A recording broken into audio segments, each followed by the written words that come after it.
বাংলাদেশে বিরাজমান অস্থিতিশীল পরিস্থিতি ও ভারতের রাজনৈতিক মহলে অস্থিরতা সব মিলিয়ে ভারতের প্রধানমন্ত্রী নরেন্দ্র মোদী যে কোনো মূল্যেই বাংলাদেশের সাথে সম্পর্ক শিথিল রাখার চেষ্টা চালিয়ে যাচ্ছেন।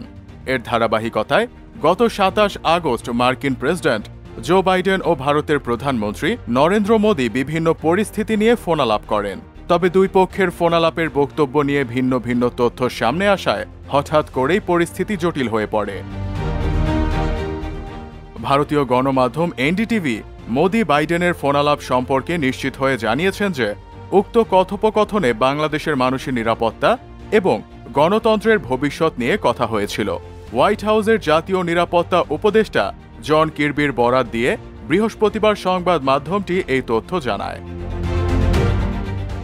মূলত গত ২৭ আগস্ট মার্কিন প্রেসিডেন্ট জো বাইডেন ও ভারতের প্রধানমন্ত্রী নরেন্দ্র মোদীর ফোনালাপের পর ভারতের পররাষ্ট্র দফতর ও মোদী নিজেও দাবি করেন এই ফোনালাপে বাংলাদেশ প্রসঙ্গ নিয়ে গভীর আলোচনা হয়েছে।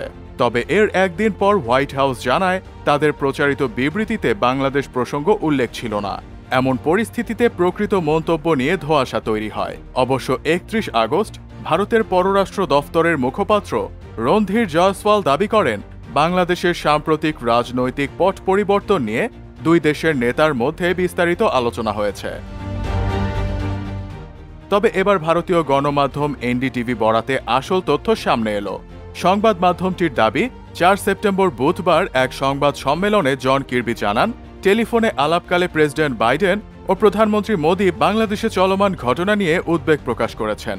নিরাপত্তা নিয়েও কথা হয়েছে, তবে বিস্তারিত আলাপচারিতা হয়নি। এদিকে মার্কিন জাতীয় নিরাপত্তা উপদেষ্টা বলেন, আমি বলতে চাচ্ছি প্রেসিডেন্ট বাইডেন বাংলাদেশের জনগণের নিরাপত্তা এবং তাদের গণতান্ত্রিক প্রতিষ্ঠানের ভবিষ্যৎ সম্পর্কে তার অব্যাহত উদ্বেগ স্পষ্ট করেছেন। প্রসঙ্গত, গত ৫ আগস্ট ছাত্র জনতার তীব্র গণ আন্দোলনের মুখে ক্ষমতাচ্যুত হয়ে দেশ ছেড়ে ভারতে পালিয়ে যান শেখ হাসিনা। বর্তমানে ভারতেই রয়েছেন বাংলাদেশের সাবেক এই প্রধানমন্ত্রী।